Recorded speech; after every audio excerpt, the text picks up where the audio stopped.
चलो आज इतिहास से पर्दा उठाते हैं। सीन है गैस लीक होने से 16 घंटे पहले का। ये है Iftikhar Siddiqui, station master Bhopal junction. ये नहा धोकर अपनी ड्यूटी पर जाने के लिए रेडी होते हैं। ये है इनका बेटा जो फिलहाल बेरोजगार है। सिद्दीकी साहब अपने बेटे को समझाते हैं कि यूं घर बैठे बैठे काम नहीं चलेगा, नौकरी अप्लाई करोगे तो ही नौकरी मिलेगी, लेकिन जिसने काम करना ही नहीं है उसे समझाने का क्या फायदा। फिर सिद्दीकी साहब अपना चेतक स्कूटर उठाते हैं और चल पड़ते हैं अपने काम पर। यह है भोपाल के बीचों बीच बनी कॉर्बाइट केमिकल फैक्ट्री। आज इसमें भगदड़ मची है क्योंकि MIC 100 डिग्री तक पहुंच गया है। MIC means methyl isocyanate gas. सब लोग चिल्लाते हैं कि कोई कमरुद्दीन साहब को बुलाओ। ये है कमरुद्दीन। ये इस फैक्ट्री के सुपरवाइजर भी हैं और इंजीनियर भी। ये इस फैक्ट्री की रग रग से वाकिफ हैं और इनकी दूरदृष्टि बहुत ही तेज है। ये MIC टैंक चेक करने जाते हैं। वो जमीन पर हाथ लगाकर देखते हैं और सबको बताते हैं जमीन ठंडी पड़ी है। इसका मतलब मशीन जो 100 डिग्री टेम्परेचर बता रही थी वो खराब हो गई है। यहाँ का प्रेशर भी एकदम सही था। फिर वो जाकर कहता है कि बिना चेक किए अलार्म मत बजाया करो। तभी वहाँ पर इस मिल के जनरल मैनेजर मिस्टर मेडिसन आते हैं। वे कहते हैं कि जब तक कोई मर ना जाए तब तक मैं इस सायरन की आवाज नहीं सुनना चाहता। बाहर करो उसे जिसने ये अलार्म बजाया था। यह है प्रेस रिपोर्टर कुमावत। इन्होंने उस फैक्ट्री के ऊपर एक केस भी लगा रखा है और अब उसी केस के लिए ये सबूत इकट्ठा कर रहे हैं। ये इमाद रियाज के पास आए हैं। वो पहले उसी फैक्ट्री में काम किया करता था, लेकिन फिलहाल उसे वहाँ से निकाल दिया गया और अब इन्हें रेलवे में नौकरी मिल गई है। आज इनकी ड्यूटी का पहला दिन है। ये प्रेस रिपोर्टर को बताता है कि मैं उस फैक्ट्री में ड्राइवर था। उस फैक्ट्री में फसलों के लिए कीटनाशक दवाइयां बनती हैं। इसके लिए भारी मात्रा में MIC का प्रयोग किया जाता है। MIC अमेरिका से आती है और बंदरगाह से फैक्ट्री तक लाने का काम मेरा था। इसको 40-40 टन के 3 टैंकों में भरकर जमीन में गाड़ रखा है। एक भी पानी की बूंद अगर इस पर पड़ी तो ये जानलेवा हो सकती है। अगर ये गैस हवा में फैली तो समझो काम तमाम। जब हमने अपने लिए सुरक्षा मास्क मांगे तो हमें लात मारकर नौकरी से निकाल दिया गया। दूसरी तरफ कमरुद्दीन बॉस को बताता है कि MIC टैंक को ठंडा रखने वाली मशीन 2 महीने से बंद पड़ी है। वर्कर्स को पता ही नहीं है कि इसके पाइप कब और कैसे धोने हैं। पानी की एक बूंद भी अगर केमिकल पर पड़ी तो अनर्थ हो जाएगा। मेडिसन कहता है कि हमारी फैक्ट्री पिछले 4 सालों से घाटे में चल रही है। मैनेजमेंट इस पर एक भी पैसा नहीं लगाएगी। जाओ और जाकर कर्मचारियों को तसल्ली दो। उधर इमाद बताता है कि 1982 में भी एक बार गैस लीक हुई थी, जिसमें एक वर्कर मोहम्मद अंसारी की जान चली गई थी। वो मेरे बड़े भाई जैसा था। मैंने ही गांव से उसे बुलाया था। तब बाहर से एक अफसर ने आकर इस फैक्ट्री की अच्छे से जांच की थी, लेकिन उसकी रिपोर्ट को दबा दिया गया। दूसरी तरफ जब स्टेशन मास्टर अपनी ड्यूटी पर पहुंच जाते हैं तो उनके पास प्रसाद नाम का एक कर्मचारी आता है। फिर स्टेशन मास्टर उससे पूछते हैं, क्या कम्युनिकेशन वायर का रिपेयर हो गया है? प्रसाद झूठ बोल देता है, हाँ हो गया। दरअसल आसपास की बस्ती वाले टेलीफोन की तार चोरी कर ले गए थे। उसी की रिपेयरिंग का काम चल रहा था। फिर वे दोनों खुद जाकर चेक करते हैं, लेकिन ये लाइंस अभी तक चालू नहीं हुए थे क्योंकि वर्कर्स तो जुआ खेल रहे थे। फिर स्टेशन मास्टर कहता है कि इन सब की छुट्टी करो और नए वर्कर्स लेकर आओ। हमें जल्द से जल्द ये लाइनें ठीक करवानी है, सेफ्टी इशू है। दूसरी तरफ कुमावत दोबारा रियाज के पास जाता है और कहता है कि मुझे उस फैक्ट्री की 1982 वाली रिपोर्ट चाहिए ताकि केस और भी स्ट्रॉन्ग हो जाए। फिर रियाज अपनी ड्यूटी पर जाता है और जाकर स्टेशन मास्टर से मिलता है। स्टेशन मास्टर उसका टेस्ट लेने के लिए उसे कहता है कि स्टेशन पर कोई एक चीज खराब पड़ी है, ढूंढ कर बताओ वो क्या है। इमाद वो खराब चीज ढूंढने के लिए बाहर चला जाता है। तभी स्टेशन मास्टर के पास एक लेडी आती है। वो यहाँ की सफाई कर्मचारी है। उसका नाम विजया है और आज उसकी बेटी की शादी है। वो स्टेशन मास्टर को न्योता देने आई थी। फिर उसके जाते ही वहाँ रियाज वापस आता है। वो कहता है, सर इस स्टेशन की कम्युनिकेशन सही नहीं चल रही क्योंकि मैग्नेटोफोन आपके टेबल पर है। इससे जरूर आपने कम्युनिकेशन चेक किया होगा। फिर स्टेशन मास्टर उसे रिपेयरिंग सेंटर भेज देता है क्योंकि एक मालगाड़ी को तैयार करना है। ये है मुन्ना भैया। ये बहुत बड़ा चोर है जो पिछले 13 सालों से दिल्ली में लूट और चोरियां कर रहा है। ये अब तक एक बार भी पकड़ा नहीं गया। जब से इसने सांसद को लूटा है तब से ये पुलिस की निगाह में आ गया और पुलिस इसे हर कीमत पर पकड़ना चाहती है। फिर वो कांस्टेबल की वर्दी पहनकर रेल सदन जाता है और अकाउंटेंट को पकड़ता है। अकाउंटेंट उसके साथ ही मिला हुआ था। अकाउंटेंट कहता है कि भाई थोड़े दिन अंडरग्राउंड हो जाओ क्योंकि अब पुलिस तेरे पीछे हाथ धोकर पड़ गई है। फिर मुन्ना भैया कहते हैं क्यों ना अंडरग्राउंड होने से पहले एक मोटा हाथ मारा जाए। फिर अकाउंटेंट उसे सभी रेलवे स्टेशन की अकाउंट बुक दिखाता है। सबसे ज्यादा माल भोपाल जंक्शन में था, पूरे 1,13,06,000 रुपए। गैस लीक होने में 4 घंटे बचे थे। कमरुद्दीन की वाइफ रियाज को बुलाने आती है और कहती है कि किसी लड़की का फोन आया है। फोन पर उसके दोस्त की वाइफ बात कर रही थी। वो कहती है कि गाड़ी झांसी पहुंच गई है, मैं भोपाल रात तक पहुंच जाऊंगी। रियाज कहता है कि आप आ जाइए, रात का खाना हम इकट्ठा ही खाएंगे और आप बेफिक्र रहिए। मैं अंसारी भाई की मौत के बदले आपको इंसाफ दिला कर रहूंगा। फिर वो नफीसा भाभी से पूछता है कि भाभी अमरुद्दीन भाई हमारी हेल्प करेंगे ना। फिर वो रियाज को दिखाती है कि उनको भी इस फैक्ट्री पर भरोसा नहीं है, उन्होंने मेरे लिए एक मास्क छोड़ रखा है, पता नहीं कब इसकी जरूरत पड़ जाए। फिर रात को अमरुद्दीन चुपके से ऑफिस में जाता है और वहां से प्लांट सेफ्टी असेसमेंट की फाइल चुराकर उसकी फोटोकॉपी निकाल लेता है। फिर वो कुमावत को बताता है कि मुझे रिपोर्ट मिल गई है, तुम 2 घंटे बाद मेरे घर आ जाना। अगले सीन में हम 2 नाइट ड्यूटी वर्कर्स को देखते हैं। एक नाइट सुपरवाइजर था और दूसरा अभी कुछ दिन पहले ही यहाँ काम करने आया था। इनको ना ही प्रॉपर ट्रेनिंग दी गई थी और ना ही इन्हें ज्यादा कुछ पता था। फिर सुपरवाइजर उसे कहता है कि जल्दी पानी चालू करो, हमें धुलाई शुरू करनी है। फिर वे पानी ऑन करके वहां से चले जाते हैं। ये पानी इस फैक्ट्री में लगी सभी पाइपों को साफ करने के लिए चलाया जाता था। अब गैस लीक होने में 3 घंटे बचे थे। अब स्टेशन मास्टर उस बस्ती में जाकर विजया की बेटी से मिलने जाता है, जिसकी आज रात शादी होने वाली थी। वे उसे शादी के लिए आशीर्वाद और शुभकामनाएं देते हैं। अब पंजाब मेल जो फिरोजपुर से भोपाल आती है आने वाली थी, इसलिए स्टेशन मास्टर वापस स्टेशन चले जाते हैं। दूसरी तरफ रियाज रेलवे रिपेयर सेंटर पहुंच जाता है। वहां उसे तिवारी जी मिलने आते हैं। तिवारी जी यहाँ के कर्ता धर्ता थे।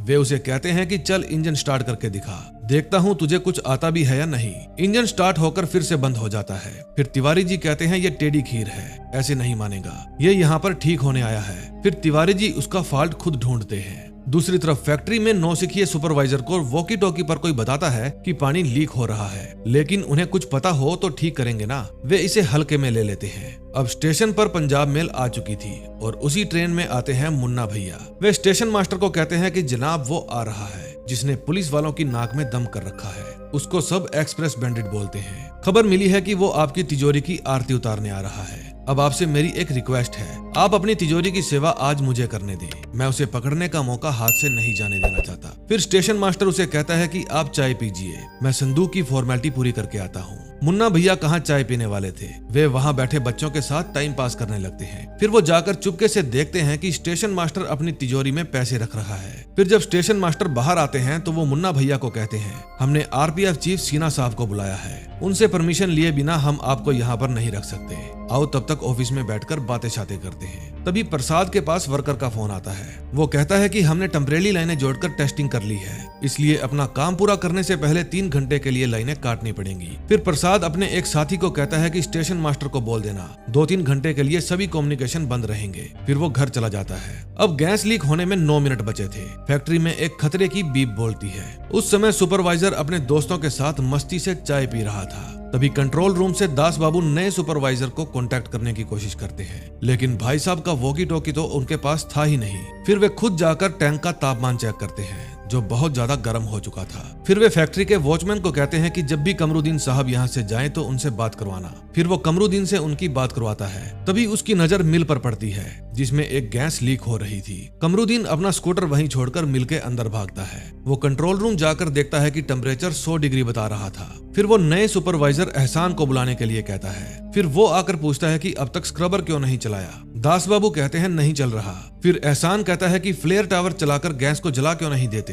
कमरुद्दीन कहता है फ्लेयर टावर कई महीनों से बंद पड़ा है, जंग लग गया था उसे। फिर वो नया वर्कर बताता है कि 3 घंटे से पानी चल रहा है। फिर कमरुद्दीन पूछता है स्लीप ब्लाइंड्स तो लगाया होगा। दरअसल पाइप को धोते वक्त उसके दोनों तरफ लगाना पड़ता है ताकि पानी MIC टैंक तक ना पहुंचे, लेकिन ट्रेनिंग के समय ये सब कुछ इन्हें सिखाया ही नहीं गया था। फिर कमरुद्दीन कहता है कि दास साहब फैक्ट्री खाली करवाइए तुरंत। फिर कमरुद्दीन अलार्म ऑन कर देता है। पूरी फैक्ट्री में भगदड़ मच जाती है। गैस का प्रेशर तेज था, इसलिए फैक्ट्री की पुरानी पाइपें उसे संभाल नहीं पाती। इन लोगों को तो इमरजेंसी के लिए सेफ्टी मास्क भी प्रोवाइड नहीं करवाए गए थे।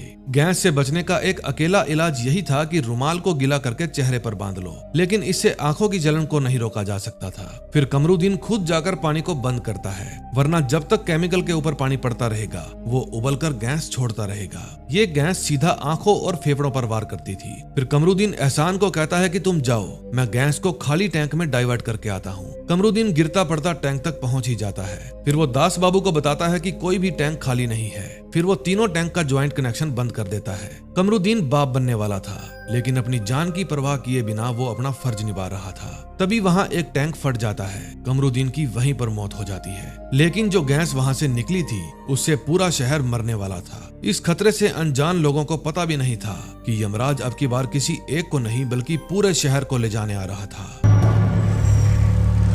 यह है भोपाल और इसके 100 किलोमीटर साउथ में है इटारसी जंक्शन।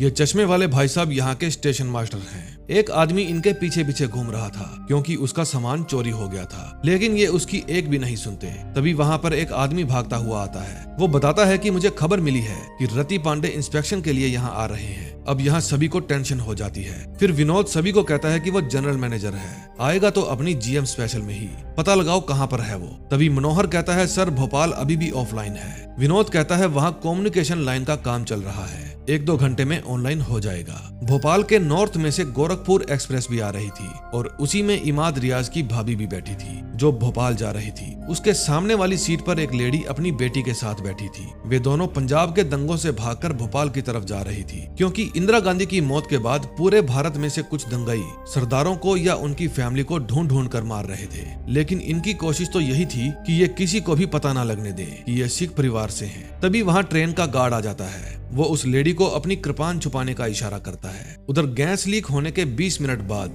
वो खराब इंजन रिपेयर हो गया था, इसलिए तिवारी जी रियाज को आराम करने के लिए कहते हैं और कहते हैं कि जब कम्युनिकेशन वालों का काम फिनिश हो जाएगा तो तुम उन्हें स्टेशन के उस पार से लेने चले जाना। फिर तिवारी जी अपनी टॉर्च लेकर टॉयलेट जाते हैं। वहाँ चारों तरफ से कुत्तों के भौंकने की और रोने की आवाजें आ रही थी। उस गैस की बदबू सड़ी हुई गोभी के जैसी थी, इसलिए उन्हें खांसी भी शुरू हो जाती है। उधर जब मुन्ना भैया चाय की चुस्कियां ले रहे थे तब विजया घबराई हुई वहाँ आती है। वो स्टेशन मास्टर को बताती है कि लड़के वालों के रिश्तेदार जरूरत से ज्यादा ही आ गए हैं, खाना कम पड़ गया है। हलवाई ने 350 मांगे हैं दोबारा भट्टी चालू करने के लिए और मेरे पास इतने पैसे नहीं हैं। फिर स्टेशन मास्टर उसे 270 रुपए देते हैं और कहते हैं फिलहाल तो मेरे पास यही है। तभी मुन्ना भाई का भी जमीर जाग जाता है। वे विजया को कुछ रुपए अपनी तरफ से भी देते हैं। फिर विजया वहाँ से चली जाती है। अब इस गैस का कहर स्टेशन तक भी पहुँच गया था। खुले में घूम रहा हर इंसान खांसने लगा था। उधर तिवारी जी जब शौचालय से बाहर आते हैं तो वे रियाज को आवाज लगाते हैं और देखते ही देखते बेहोश होकर नीचे गिर जाते हैं। जब रियाज बाहर आता है तो समझ जाता है ये MIC की बदबू है, इसलिए वो वापस अंदर चला जाता है और अपने रुमाल को गीला कर लेता है। फिर वो उसे नाक पर बांधकर तिवारी को लेने जाता है,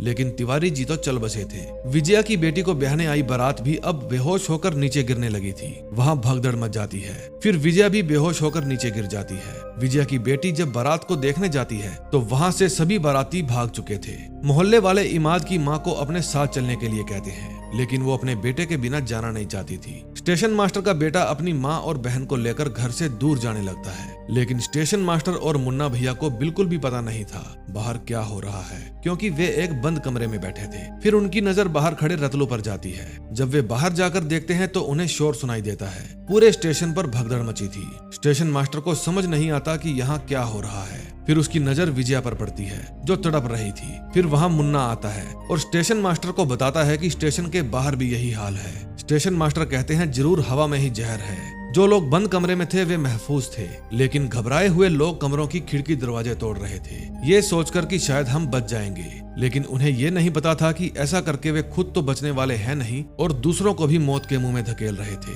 तभी स्टेशन मास्टर की नजर वेटिंग हॉल पर जाती है। फिर वे सीटी बजाकर सबको वेटिंग हॉल में चलने के लिए कहते हैं। उधर रियाज एक चाचा की जान बचाता है और उसे इंजन में बिठाकर इंजन को वहाँ से स्टेशन की तरफ ले जाने लगता है। अब पूरा स्टेशन खाली हो चुका था। शहर में भी बुरा हाल था। देखते ही देखते भोपाल का एक बड़ा हिस्सा इस गैस की चपेट में आ गया था। जब प्रेस रिपोर्टर कुमावत को इस बात का पता चलता है तो वो अपना कैमरा लेकर फैक्ट्री की तरफ जाने लगता है। दूसरी तरफ फैक्ट्री में मिस्टर मेडिसन और एक डॉक्टर उस जगह का जायजा लेने जाते हैं जहां पर टैंक में विस्फोट हुआ था। डॉक्टर बताता है कि कमरुद्दीन ने ये काम तो अच्छा कर दिया, सभी टैंक्स को एक दूसरे से अलग कर दिया, वरना एक टैंक के फटने पर बाकी टैंकों की गैस भी लीक हो जाती। फिर वे फैक्ट्री में बने मेडिकल विंग में जाते हैं। मिस्टर मेडिसन कहते हैं कि ये जरूर किसी कर्मचारी की शरारत है, वो हमें जानबूझकर नुकसान पहुंचाना चाहता था। तुम लोग अभी तक भागे नहीं, इसका मतलब तुम लोग मेरे वफादार हो। जाओ और इस फैक्ट्री के गेट बंद कर दो। ना ही कोई पुलिस यहाँ आनी चाहिए और ना ही कोई सिविलियन। अमेरिका से मेरे लॉयर यहाँ आ रहे हैं। डॉक्टर पूछता है पुलिस स्टेशन और हॉस्पिटल से फोन आ रहे हैं, हम उन्हें क्या जवाब देंगे? मिस्टर मेडिसन कहते हैं कि जब तक हमें अमेरिका से कोई जवाब नहीं मिलता हम चुप रहेंगे। अब कुमावत की आंखों में जलन और सांस लेने में परेशानी होने लगती है, इसलिए वो अपने चेहरे पर कपड़ा बांध लेता है। उसके पास दो ऑप्शन थी, या तो वो शहर के बीचों बीच जाए या फिर यहीं से वापस लौट जाए, लेकिन वो अपनी जान पर खेलकर शहर में जाने का फैसला करता है। उसे दूर से ही फैक्ट्री दिखाई देती है जिसमें अब भी गैस लीक हो रही थी। उधर मिस्टर मेडिसन अपने ऑफिस में से अमेरिका एक फैक्स करते हैं और बताते हैं कि भोपाल फैक्ट्री में 40 टन MIC लीक हो गई है। दूसरी तरफ स्टेशन के वेटिंग हॉल में सब लोगों का खास कर बुरा हाल हुआ पड़ा था। मुन्ना भैया और स्टेशन मास्टर सबकी हेल्प कर रहे थे। फिर वो विजया को रोकते हैं जो अपनी बेटी के पास जाना चाहती थी। स्टेशन मास्टर कहता है कि हम आप लोगों को कहीं नहीं जाने दे सकते क्योंकि आप लोग रेलवे की और हमारी जिम्मेदारी है, ना ही हम खुद घर पर जाएंगे। अब सब लोग चिंता में थे कि आगे क्या होगा। बस तभी विजया भी अपना दम तोड़ देती है। फिर स्टेशन मास्टर उस पर अपना कोट ढक देते हैं। तभी एक आदमी कहता है कि आपको पुलिस थाने फोन करना चाहिए। मुन्ना भैया कहते हैं जब पुलिस खुद यहाँ खड़ी है तो थाने में फोन करके क्या होगा। फिर एक और आदमी वहाँ पर आता है और कहता है कि इस ठुल्ले को बाहर भेजो मदद मांगने के लिए। मुन्ना कहता है साले ये वर्दी है, कोई सुरक्षा कवच नहीं है, बाहर हवा में जहर फैला हुआ है। इतने में रियाज रेल का इंजन लेकर वहाँ पहुँच जाता है। स्टेशन मास्टर कहता है कि मैं बाहर जाता हूँ और कोई ट्रेन का इंतजाम करता हूँ, लेकिन सब लोग उसके सिर पर चढ़ जाते हैं क्योंकि वे सोच रहे थे कि स्टेशन मास्टर खिसकना चाहता है। अब हालात बेकाबू हो जाते हैं। सब लोग खुद रेल के इंजन में बैठकर वहाँ से निकलना चाहते थे। तभी उनमें से एक आदमी भागकर बाहर जाता है और देखते ही देखते सबके सामने बेहोश हो जाता है। उसको देखकर सब लोग शांत हो जाते हैं और फिर कोई जिद नहीं करता हमें बाहर जाना है। फिर मुन्ना उस आदमी को कहता है हाँ भाई, बड़ा हीरो बन रहा था, अब जाना है बाहर। तभी रियाज इशारा करके कहता है सर मैं वहाँ आ रहा हूँ। फिर स्टेशन मास्टर मुंह पर रुमाल बांधकर वहाँ जाते हैं और चाचा को लाने में रियाज की मदद करते हैं। अंदर आकर रियाज सबको बताता है कि ये कार्बाइड की गलती है, वहाँ से गैस लीक हुई है। ये गैस सीधा आंख और फेफड़ों पर वार करती है। कोई एक झटके में मर रहा है तो कोई कुछ घंटों में। इसकी कोई दवा नहीं है, मुंह पर गीला कपड़ा बांध लो, बस यही एक जरिया है इससे बचने का। फिर मुन्ना सबको कहता है कि सब लोग अपना रुमाल या कोई कपड़ा लीजिए और कोने में पानी है उसे गीला करके मुंह पे बांध लीजिए। फिर स्टेशन मास्टर उसे कहते हैं कि रियाज तुम अकेले यहाँ पर लोको पायलट हो, मैं जानता हूँ तुम घर जाना चाहते हो, लेकिन एक काम है, करोगे? हमें इटारसी रेलवे स्टेशन तक मैसेज पहुँचाना है कि वे गोरखपुर ट्रेन को यहाँ पर आने से रोके। उसी ट्रेन में रियाज की भाभी भी बैठी थी। फिर स्टेशन मास्टर कहते हैं कि रिपेयर टीम लाने की ड्यूटी तुम्हारी थी, क्या तुम उन्हें लेकर आ सकते हो? शायद वो कम्युनिकेशन ठीक कर दें। अगर वो ट्रेन यहाँ पर आ गई तो भोपाल जंक्शन कब्रिस्तान में बदल जाएगा। गोरखपुर ट्रेन विदिशा पहुंच चुकी थी जो कि भोपाल से 75 किलोमीटर दूर था। जब वो ट्रेन चलने वाली थी तब कुछ दंगाई उस ट्रेन में चढ़ जाते हैं क्योंकि वे चुन चुनकर सरदारों को मार रहे थे। अब उस पंजाबी औरत को चिंता हो जाती है कि वे क्या करे। दंगाई हर एक इंसान को उठा उठाकर चेक कर रहे थे। वे बच्चों से भी उनका नाम पूछ रहे थे। फिर वो रियाज की भाभी से उसका नाम पूछते हैं। वो अपना नाम सलमा बताती है और उस पंजाबी औरत के लिए कहती है कि ये हमारी खाला है, हम भोपाल अपनी अम्मी के पास जा रहे हैं। फिर वे टीटी को ढूंढते हैं क्योंकि उसके पास सभी पैसेंजर्स के नामों वाली लिस्ट थी, लेकिन टीटी वो नामों वाली लिस्ट पाड़ कर टॉयलेट की सीट से बाहर फेंक रहा था ताकि इस रेल की कौन कौन सी सीट पर पंजाबी लोग बैठे हैं उन्हें पता ना चल सके। फिर वे दंगई टॉयलेट का दरवाजा तोड़कर टीटी से वो लिस्ट छीन लेते हैं जिसमें अभी भी 2 पेज बाकी थे और उन्हें पता चल जाता है कि सलमा के सामने जो औरत बैठी थी वो पंजाबी है, उसका नाम राजवीर कौर था। तभी एक गार्ड उसके पास आता है और कहता है कि बहन जी आप मेरे साथ चलिए क्योंकि वे दंगई वापिस आएंगे। फिर वो राजवीर कौर और उसकी बेटी को अपने कैबिन में ले जाता है और उसका दरवाजा बंद कर लेता है। वो हर कीमत पर उन दोनों की जान बचाना चाहता था, इसलिए वो अपनी फ्लेयर गन उठा लेता है। इटारसी स्टेशन में वो तड़पती हुई आत्मा फिर से स्टेशन मास्टर के पास आती है और पूछती है कि मेरा बैग मिला या नहीं, लेकिन स्टेशन मास्टर उसे धक्के देकर बाहर निकलवा देता है। फिर मनोहर स्टेशन मास्टर को कहता है कि भोपाल अब भी ऑफलाइन है। स्टेशन मास्टर कहता है कि भोपाल को छोड़ो और जीएम स्पेशल को ढूंढो। भोपाल से फोन आया तो था कि वो 2-3 घंटे ऑफलाइन रहेंगे। दूसरी तरफ जब रियाज वर्कर्स को लेने जाता है तो देखता है कि सभी वर्कर्स या तो मरे पड़े हैं या बेहोश हैं। वेटिंग हॉल में भी वाहियात लोग पानी के लिए लड़ रहे थे और पानी का मटका गिरा देते हैं। फिर स्टेशन मास्टर बाहर जाते हैं और वहां से पानी की बोतलें और छोटे छोटे मटके लेकर अंदर आते हैं। सब लोग उनसे अपनी आंखें धोते हैं और रुमाल गिला कर मुंह पर बांधते हैं। फिर स्टेशन मास्टर कहते हैं कि मैं फोन लाइन चेक करता हूँ, हमें गोरखपुर एक्सप्रेस को रोकना होगा, लेकिन लोग फिर से उसके सिर पर चढ़ जाते हैं। वे कहते हैं कि अगर तुम आती हुई ट्रेन को रोकोगे तो हम यहाँ से बाहर कैसे जाएंगे। अब की बार मुन्ना भैया हालातों को बेकाबू होने से रोकने के लिए अपनी गन निकाल लेते हैं और कहते हैं कि यात्रीगण कृपया ध्यान दें, स्टेशन मास्टर को अपना काम करने दें और बीच में दखलंदाजी ना करें। ये अपनी फैमिली को छोड़कर हमारे लिए ही यहाँ बैठे हैं। तभी रियाज फिर से वहाँ आ जाता है। स्टेशन मास्टर भागकर उसके पास जाता है। रियाज बताता है कि मेरे पहुंचने तक सब दम तोड़ चुके थे। फिर स्टेशन मास्टर कहते हैं कि सबसे पहले ब्लॉक लाइन ठीक करनी होती है, शायद उन्होंने मरने से पहले ठीक कर दी हो। ब्लॉक लाइन स्टेशन को अगले और पिछले स्टेशन के साथ जोड़ती है। अगर दोनों तरफ में से एक भी तार उन्होंने ठीक कर दी हो तो बात बन सकती है। फिर स्टेशन मास्टर उसे घर जाने के लिए कहते हैं। रियाज कहता है कि मेरी बस्ती उस फैक्ट्री से 10 कदम की दूरी पर है, अब तक अम्मी मर गई होगी, घर जाकर क्या करूंगा, आप चिंता ना करिए, मैं आपके साथ हूँ। फिर स्टेशन मास्टर अपने ऑफिस में जाता है ताकि वहाँ से मैग्नेटोफोन के जरिए दूसरे स्टेशन पर बात कर सके, लेकिन मैग्नेटोफोन टूटे पड़े थे। फिर वो उन्हें ठीक करने की कोशिश करता है। दूसरी तरफ इटारसी से मनोहर भी भोपाल के लिए चिंता में था। फिर वो भोपाल से 13 किलोमीटर आगे सूखी सेवनिया नाम के स्टेशन पर फोन करता है और पूछता है कि भोपाल से कोई बात हुई या नहीं। सूखी सेवनिया से मुलाजिम कहता है कि यहाँ लाइन की मुरम्मत चल रही है। उन्होंने कहा था कि 2-3 घंटे लगेंगे, शायद ज्यादा समय भी लग सकता है। इसी बातचीत के दौरान उनके मैग्नेटोफोन पर कॉल आती है जो कि भोपाल से आई थी, लेकिन लाइन खराब होने के कारण उनकी बात नहीं हो पाती। ऐसा 3-4 बार होता है। मनोहर समझ जाता है कि जरूर कुछ गड़बड़ है। अब भोपाल स्टेशन मास्टर भी मायूस हो जाता है। फिर मनोहर स्टेशन मास्टर को बताता है कि अभी तक भोपाल से कांटेक्ट नहीं हो पाया। स्टेशन मास्टर फिर से उसे डांटने लगता है। इतने में वो तड़पती आत्मा फिर से आ जाती है। वो तड़पती आत्मा कोई और नहीं बल्कि रति पांडे था, जो भेष बदलकर यहाँ पर इंस्पेक्शन के लिए आया था। वो मनोहर से पूछता है क्या हुआ।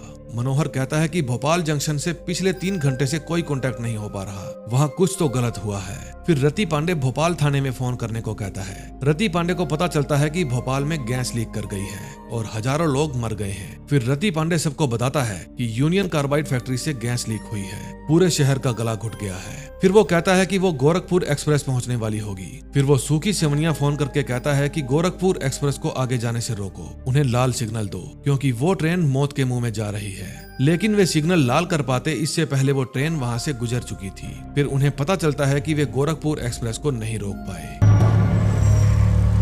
ये है डीजी पर्सनल राजेश्वरी जांगले। इसके पास रति पांडे का फोन आता है। वो इसे बताता है कि भोपाल जंक्शन पर एक बड़ा हादसा हुआ है। पुराने भोपाल में एक केमिकल प्लांट में गैस लीक हो गई है। पिछले 2 घंटे से भोपाल जंक्शन से कोई भी कांटेक्ट नहीं हो पा रहा। इसका मतलब वहाँ का स्टाफ इस हालत में नहीं है कि उनसे कांटेक्ट किया जा सके। अब गोरखपुर एक्सप्रेस भोपाल जंक्शन में अपनी मौत के मुंह में जा रही है। रेलवे मिनिस्ट्री में मेरी किसी से बनती नहीं, इसलिए आप वहाँ कांटेक्ट कीजिए। उन्हें जितनी मेडिकल हेल्प भेज सकते हैं उतनी ही कम है। फिर रति पांडे स्टेशन के सारे स्टाफ को इकट्ठा करता है और उन्हें कहता है कि मुझे यहाँ जितने भी डॉक्टर्स हैं आधे घंटे में सब रेलवे स्टेशन पर चाहिए, ऑन ड्यूटी हो या ऑफ ड्यूटी। वे अपने साथ जितने भी ऑक्सीजन सिलेंडर, आंखों में डालने वाली दवाइयाँ या दम घुटने से बचने वाली दवाइयाँ ला सकते हैं तो लेकर आए। फिर रति पांडे मनोहर को कहता है कि मेरी सीएम स्पेशल को बुलाने का वक्त आ गया है, मेरे लोको पायलट को कांटेक्ट करो। मेरी सीएम स्पेशल भैरवपुर के आउटर पर खड़ी है, तुम लोगों ने वहाँ तो चेक नहीं किया होगा। दूसरी तरफ गोरखपुर एक्सप्रेस में वे दंगई दरवाजा तोड़कर अंदर आ जाते हैं। फिर उन्हें पता चलता है कि राजवीर कौर के साथ जो लड़की थी वो लड़की नहीं बल्कि उसका बेटा था। फिर राजवीर कौर अपनी कृपान से उनके ऊपर वार करती है। फिर गार्ड इमरजेंसी ब्रेक लगा देता है। फिर वे उन गुंडों को वहीं पर बंद करके बाहर आ जाते हैं। उस समय ये ट्रेन भोपाल से 7 किलोमीटर दूर खड़ी थी। फिर गार्ड राजवीर और उसके बेटे को लेकर लोको पायलट के पास जाता है और उसे सारी बात बताता है। फिर गार्ड साहब कहते हैं कि मैं उन सभी दंगइयों को ट्रेन से अलग करता हूँ और जब मैं फ्लेयर गन चलाऊं तो आप ट्रेन को भगा लेना।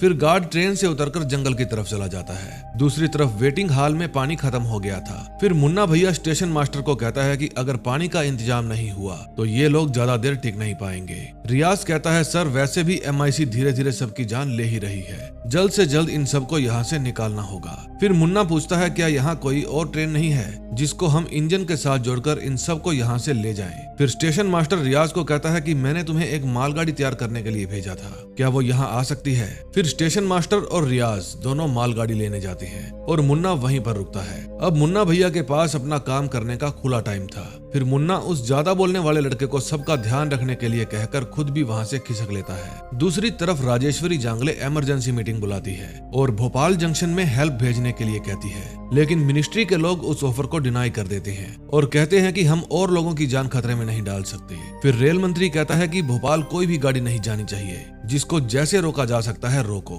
फिर वो रति पांडे को बताती है कि मिनिस्टर नहीं मान रहे। फिर वो बताती है कि मिनिस्टर ने सभी ट्रेनों को भोपाल जाने से रोकने को कहा है। जब तक ऑर्डर्स वहां पहुंचे तुम अगर वहां से निकल सकते हो तो निकल लो। अब इटारसी और भोपाल के बीच में मिसरोद नाम का एक स्टेशन पड़ता था और मिसरोद में ऑर्डर्स पहुंचने से पहले रति को वो क्रॉस करना था। अब रति पांडे के द्वारा बुलाए गए सभी डॉक्टर्स और टीम इटारसी स्टेशन पर पहुंच गई थी। फिर रति पांडे सबको मोटिवेट करता है और कहता है कि भोपाल जंक्शन में 15,72,211 लोग मौत से जूझ रहे हैं। उनको मरने से कैसे बचाना है ये नहीं पता, लेकिन किसी भी हालत में उनको मरने नहीं देना, चाहे खुद की जान चली जाए उन सबको बचा कर रहेंगे। जो लोग घर जाना चाहते हैं जा सकते हैं और जो मेरे साथ चलना चाहते हैं मोस्ट वेलकम। फिर रति पांडे का GM special engine accident relief coach को भोपाल की तरफ ले जाने लगता है। दूसरी तरफ गोरखपुर एक्सप्रेस का गार्ड जंगल में रेलवे डिटोनेटर्स में विस्फोट करता है। उसकी आवाज सुनकर सभी दंगई उसकी तरफ जाने लगते हैं। तभी गार्ड फ्लेयर गन चला देता है और पायलट गाड़ी भगा लेता है। फिर जब गार्ड ट्रेन में चढ़ने की कोशिश करता है तो एक दंगई उसकी पीठ में छुरा घोंप देता है। गार्ड उसे धक्का देकर खुद ट्रेन में चढ़ जाता है। अब पूरा भोपाल शहर मौत की आगोश में था। कुमावत कमरुद्दीन के घर जा रहा था। कुछ स्ट्रॉन्ग इम्यूनिटी वाले लोग अब भी जिंदा थे जो ये शहर छोड़कर जा रहे थे। वो कमरुद्दीन के घर में जाकर 1982 वाली रिपोर्ट को ढूंढता है, क्योंकि कमरुद्दीन ने कहा था 2 घंटे के बाद मेरे घर पर आकर रिपोर्ट ले जाना। लेकिन कमरुद्दीन तो घर पर आ ही नहीं पाया था। फिर वो रियाज के घर जाता है और देखता है कि उसकी माँ भी दुनिया छोड़कर चली गई थी। कमरुद्दीन की पत्नी उसे ढूंढने के लिए फैक्ट्री की तरफ जा रही थी। फिर उसे वहाँ पर कमरुद्दीन का गिरा हुआ स्कूटर दिखता है। उस फैक्ट्री के दरवाजे बंद थे।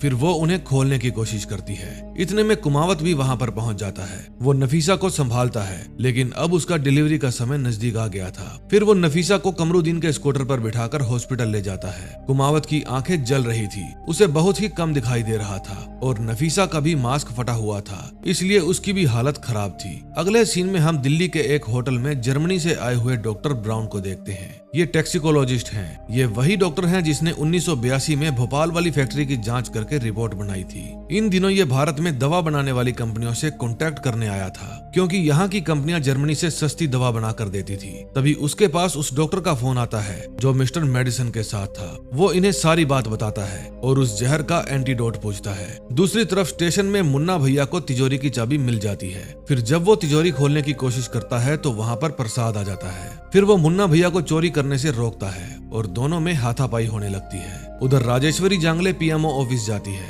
लेकिन उसे अंदर ही नहीं जाने दिया जाता। वहाँ डॉक्टर ब्राउन भी आए हुए थे, उन्हें भी अंदर नहीं जाने दिया जाता। फिर वो राजेश्वरी को कहता है कि मैं डॉक्टर ब्राउन हूँ, मुझे पता चला है कि भोपाल में गैस लीक हुई है। मैंने पहले भी उस पर अध्ययन करके एक रिपोर्ट बनाई थी और अब मैं संयोग से इंडिया ही आया हुआ था। उस जहर का एक एंटीडोट है जिसका नाम है सोडियम थायोसल्फेट। ये आपको यहाँ की दवा बनाने वाली कंपनियों और थोक विक्रेताओं के पास मिल जाएगा। आपको जल्द से जल्द इस पर कदम उठाना होगा। उन लोगों के पास बहुत कम समय है। भोपाल के हॉस्पिटल में आंखों में नॉर्मल दवाइयां डाली जा रही थी, क्योंकि जब बीमारी का ही नहीं पता था तो उनको दवा का कैसे पता होगा। फिर कुमावत एक नर्स से नफीसा के बारे में पूछता है। नर्स कहती है कि हम उसकी रिपोर्ट जाने बिना कुछ नहीं कर सकते, पहले आप उसकी रिपोर्ट लेकर आइए। फिर वो जाकर कमरुद्दीन का स्कूटर चेक करता है। उसे वहाँ नफीसा की रिपोर्ट तो नहीं मिलती, लेकिन उस फैक्ट्री की रिपोर्ट मिल जाती है, जिसको लेने के लिए वो अपनी जान पर खेलकर शहर आया था। भोपाल स्टेशन पर प्रसाद और मुन्ना अभी भी लड़ रहे थे। वेटिंग हॉल में लोगों ने मान लिया था कि अब हम अपने दम पर हैं, क्योंकि वो ठुल्ला और स्टेशन मास्टर यहाँ से मौका देकर खिसक गए हैं। फिर एक आदमी उसे बाहर जाने से रोकता है और उन दोनों में लड़ाई हो जाती है। इतने में स्टेशन मास्टर मालगाड़ी का डिब्बा लेकर वहाँ पहुँच जाता है। फिर मुन्ना और प्रसाद भी वहाँ आ जाते हैं। प्रसाद कहता है स्टेशन को तेरी जरूरत है। फिर वे सभी लोगों को मालगाड़ी के डिब्बे में बैठने को कहते हैं। अब सब लोग उस डिब्बे में बैठते हैं और एक दूसरे की हेल्प करते हैं। विजय की बेटी भी स्टेशन तक पहुँच गई थी। फिर कुछ लड़कियां उसे भी सहारा देकर डिब्बे में बिठा देती हैं। फिर स्टेशन मास्टर उस डिब्बे का दरवाजा बंद करके इंजन में चला जाता है। दूसरी तरफ सीएम स्पेशल भी हवा से बातें करती हुई भोपाल की तरफ बढ़ रही थी और उसके ऑपोजिट गोरखपुर एक्सप्रेस भी भोपाल की तरफ ही आ रही थी। इतने में भोपाल जंक्शन पर इंजन बंद पड़ जाता है। वे उसे स्टार्ट करने की कोशिश करते हैं, लेकिन वो स्टार्ट नहीं होता। अब दिक्कत ये नहीं थी कि इंजन स्टार्ट नहीं हो रहा, दिक्कत तो ये थी कि तीनों ही ट्रेन एक ही पटरी पर थी। राजेश्वरी जांगले टेंशन में थी, इसलिए वो पीएमओ ऑफिस के बाहर खड़ी होकर सिगरेट पीने लगती है। तभी उसके पास मिस्टर मेडिसन का वकील आता है। वो अपना नाम मिर्जा बताता है। वो कहता है कि जो मिस्टर ब्राउन ने आपको एंटीडोट बताया था उसे आमतौर पर साइनाइड के लिए यूज किया जाता है, और अगर इससे लोगों का इलाज होगा तो ये साबित हो जाएगा कि ये फैक्ट्री नहीं जहर उगलने वाली मशीन है। इसलिए मेरे क्लाइंट ने आपके लिए एक तोहफा भेजा है, जुबान बंद रखने के लिए। लेकिन राजेश्वरी जांगले उसको वहाँ से दफा होने के लिए कहती है, क्योंकि राजेश्वरी मैडम तो खुद डॉक्टर ब्राउन को भोपाल भेज रही थी ताकि वहाँ जाकर वो लोगों की हेल्प कर सके। मिस्टर ब्राउन अकेले नहीं जा रहे थे, वे अपने साथ लाखों लोगों की जान बचाने के लिए सोडियम थायोसल्फेट की शीशियां लेकर जा रहे थे। अब कुमावत भी मिस्टर मेडिसन के पास फोन करता है और कहता है कि मैं जानता हूँ आप इस हादसे को एक्सीडेंट का रूप देना चाहते हैं और ये साबित करना चाहते हैं कि किसी मजदूर की गलती के कारण ये सब हुआ, लेकिन अब मेरे हाथ आपकी फैक्ट्री की 2 साल पहले की रिपोर्ट लग गई है। आपको और आपके सीनियर्स को पता था कि ये फैक्ट्री नहीं मौत का जाल है, लेकिन फिर भी आप बेधड़क इस फैक्ट्री को रन कर रहे थे। फिर मिस्टर मेडिसन कहते हैं कि आप पेज नंबर 78 पर देखो। 2 साल पहले ही हम इस केस से दोष मुक्त हो गए थे। आपके पास जो दस्तावेज हैं, इससे हम फंसेंगे नहीं बल्कि बचेंगे। अब शहर में पुलिस जिंदा लोगों की तलाश में थी। तभी ड्राइवर को एक जिंदा आदमी दिखता है, लेकिन वो देखता है कि उसके सभी साथी मर चुके हैं। तभी उसके पास पुलिस स्टेशन से फोन आता है। वे उसे भोपाल रेलवे स्टेशन पर एक मैसेज पहुंचाने के लिए कहते हैं कि सीएम स्पेशल राहत लेकर आ रही है, प्लेटफॉर्म नंबर 1 खाली रखना। लेकिन प्लेटफॉर्म नंबर 1 पर जो इंजन खड़ा था वो अभी तक ऑन नहीं हुआ था। फिर मुन्ना भैया कहते हैं कि जाकर उन लोगों को कहो कि तुम लोग अपना देख लो और हम अपना देखते हैं, जिसकी जैसे जान बचती है बचा लो। स्टेशन मास्टर कहता है कि मैं ऐसा करके सारी जिंदगी पछताना नहीं चाहता। अगर आप लोगों को जाना है तो आप जा सकते हैं, मैं मरते दम तक यहीं रहूंगा। तभी उनको एक ट्रेन की आवाज आती है। ये गोरखपुर एक्सप्रेस की आवाज थी। ट्रेन यहाँ आकर वैसे भी धीमी होने वाली थी, इसलिए ये उन्हें इशारा करके यहाँ खड़ी ट्रेन से पहले रोकना चाहते थे। फिर प्रसाद कहता है, सर ये काम आप मुझ पर छोड़ दो। इमाद रियाज साउथ साइड का सिग्नल ग्रीन करने जाता है और स्टेशन मास्टर को कहता है कि उस ट्रेन में मेरी फैमिली आ रही है, एक औरत, एक छोटी लड़की और एक बच्चा। आप बस उनको महफूज रखना। फिर स्टेशन मास्टर मुन्ना भैया को कहते हैं कि वादा करो, एक्सप्रेस बैंडिट आज रात भटकेगा नहीं, स्टेशन को आपकी जरूरत है। स्टेशन मास्टर को पता था कि ये चोर है। अब स्टेशन की एक तरफ इमाद रियाज जा रहा था तो दूसरी तरफ प्रसाद का काम था ट्रेन को धीमी करना और इमाद रियाज का काम था सिग्नल ग्रीन करना। प्रसाद पायलट का ध्यान खींचने के लिए पटरी पर डिटोनेटर्स लगा देता है और वहीं पर दम तोड़ देता है। जब उनके ऊपर से गाड़ी गुजरती है तो वहाँ पटाखे बजते हैं। पायलट समझ जाता है कि आगे कुछ गड़बड़ है, इसलिए वो ट्रेन को धीमी कर देता है और उस माल गाड़ी के डिब्बे के ठीक पहले गाड़ी रोक देता है। स्टेशन मास्टर अनाउंस करता है कि गोरखपुर ट्रेन से कोई भी यात्री बाहर मत निकलना। दूसरी तरफ सीएम स्पेशल भी बड़ी तेजी से उसी स्टेशन पर आ रही थी। वो मिसरोद पहुंचने वाली थी। ये कोशिश करते हैं कि सिग्नल रेड होने से पहले ट्रेन को आगे ले जाए। मिसरोद स्टेशन पर सबको ऑर्डर्स मिल चुके थे कि भोपाल जंक्शन तक कोई भी गाड़ी ना पहुंचे। फिर उन्हें पता चलता है कि सीएम स्पेशल भोपाल जा रही है। वे सिग्नल रेड कर देते हैं, लेकिन रति पांडे अपने पायलट को कहता है कि ट्रेन रुकनी नहीं चाहिए। फिर स्टेशन मास्टर देखता है कि ट्रेन धीमी नहीं हो रही, इसलिए वो उसकी लाइन चेंज करके साइडिंग पर डलवा देता है। अब उन्हें ना चाहते हुए भी ट्रेन रोकनी पड़ती है। दूसरी तरफ राजेश्वरी जांगले रेल मंत्री को बताती है कि हमें उस जहर के एंटीडोट का पता चल गया है। रेल मंत्री कहता है कि डॉक्टर ब्राउन पागल है, उसे दिल्ली एयरपोर्ट पर रोक लिया गया है और अब उसे जर्मन वापस भेज रहे हैं, क्योंकि सरकार किसी एक आदमी की बात मानकर लोगों में केमिकल इंजेक्ट नहीं कर सकती। इसका सीधा सीधा मतलब ये था कि इस मंत्री की जबान भी नोटों से बंद कर दी गई है। अब भोपाल जंक्शन पर अभी अभी पहुंची गोरखपुर एक्सप्रेस से लोग बाहर निकलना शुरू कर देते हैं। स्टेशन मास्टर की अनाउंसमेंट और मुन्ना के रोकने का उन पर कोई फायदा नहीं होता। उधर रियाज सिग्नल को ग्रीन कर देता है और स्टेशन मास्टर को बता देता है कि रास्ता साफ है। फिर स्टेशन मास्टर गोरखपुर एक्सप्रेस के इंजन में जाता है और पायलट को कहता है कि पूरे 3 मिनट बाद तुम इस रेल को आगे ले जाना। तुम्हारी ट्रेन में हजारों लोग सवार हैं, हमें उन सब की जान बचानी है। वो उसे अपना लिखित रूप में ऑर्डर देता है और ऑर्डर फॉलो करने के लिए कहता है। अब जितने लोगों को ये समझ थी कि जान बचानी है तो यहाँ से जाना पड़ेगा, वे लोग ट्रेन में वापस चढ़ रहे थे और बेवकूफ लोग ट्रेन से उतरकर बाहर की तरफ भाग रहे थे। स्टेशन मास्टर दोनों ट्रेन को एक दूसरे के साथ जोड़ देता है। तभी देखते ही देखते बाहर से भारी भीड़ आती है और ट्रेन में सवार होने लगती है। ट्रेन में तो इतने लोगों की जगह भी नहीं थी। ये लोग बाहर बसों से उतरकर ट्रेन में चढ़ रहे थे। स्टेशन मास्टर इंजन में जाकर गाड़ी का हॉर्न बजाता है। गाड़ी के डिब्बे खचाखच भर गए थे। स्टेशन मास्टर मुन्ना को कहता है कि ये इज्तिमा की भीड़ है, जितने लोग बच सकते हैं बचाइए। मुन्ना भी अपना मिशन भूलकर लोगों की जान बचा रहा था। जब रति पांडे राजेश्वरी मैडम से बात करता है तो वो उससे माफी मांगती है और कहती है कि मैंने कोशिश तो बहुत की थी लेकिन कुछ भी नहीं कर पाई। दोस्तों, रति पांडे और मैडम राजेश्वरी हस्बैंड वाइफ थे, लेकिन फिलहाल ये साथ नहीं रहते। फिर रति पांडे बाहर जाकर अपने पायलट को इंजन प्राइम करने के लिए कहता है। स्टेशन मास्टर रिक्वेस्ट करता है कि सर मेरी नौकरी का सवाल है। तभी पायलट आकर बताता है कि इटारसी से मनोहर का फोन है। मनोहर बताता है कि सर अब आसपास के कर्मचारियों को पता चल गया है कि आप भोपाल के लोगों की मदद करना चाहते हैं। अब वे लोग खुद को भी रोक नहीं पा रहे। अब झांसी, जबलपुर और इंदौर से मेडिकल ट्रेन्स भोपाल पहुंच रही है। अब हर तरफ से हेल्प आ रही है। गोरखपुर ट्रेन में जगह नहीं बची थी, इसलिए स्टेशन मास्टर सबको गार्ड वाले डिब्बे में बैठने को कहता है। फिर वे गार्ड की हेल्प करते हैं जिसे चाकू लगा था। इतने में गाड़ी चल पड़ती है। तभी एक पुलिस वाला आता है और मुन्ना को बताता है कि इटारसी से सीएम स्पेशल आ रही है, प्लेटफॉर्म नंबर 1 को खाली करो। अब ये दोनों ट्रेन एक दूसरे की तरफ ही जा रही थी। ये लोग गैस से ना भी मरते तो गाड़ियां टकराने से मर जाते। फिर वो रियाज को फोन करके बताता है कि सामने से सीएम स्पेशल आ रही है, दोनों गाड़ियां आपस में टकरा जाएंगी, अब तुम्हें ही करना है जो करना है। स्टेशन से कुछ ही दूर लाइनें चेंज करने की ऑप्शन थी। अब रियाज फिर से भागकर पीछे की तरफ जाता है ताकि गाड़ियों के टकराने से पहले लाइन चेंज कर सके, लेकिन रियाज की हालत इतनी खराब थी कि वो ठोकर खाकर गिर जाता है। अब लगता है कि स्टेशन मास्टर का भी समय खत्म हो गया था। रियाज देखता है कि गोरखपुर एक्सप्रेस आ रही है, फिर वो हिम्मत जुटाकर खड़ा होता है। अब सामने से सीएम स्पेशल भी आ रही थी। दोनों गाड़ियों के पायलट्स को अपने सामने मौत दिख जाती है। इतने में रियाज ट्रैक चेंज कर देता है और दोनों ही गाड़ियां टकराने से बाल बाल बच जाती है। गाड़ियां तो बच जाती है लेकिन रियाज नहीं बचता। उधर स्टेशन मास्टर भी अब रियाज की फैमिली के सामने ही अपना दम तोड़ देता है। फिर मुन्ना जब स्टेशन मास्टर को देखता है तो वो उसे उठाने की कोशिश करता है, लेकिन स्टेशन मास्टर मर चुका था। फिर मुन्ना स्टेशन मास्टर की जेब से तिजोरी की चाबियां निकाल लेता है और उनकी लाश को एक चादर से ढक देता है। उस समय प्रेस रिपोर्टर ने हॉस्पिटल में जो तस्वीरें खींची थी उनमें से कुछ रियल तस्वीरें मैं आपको दिखाता हूँ।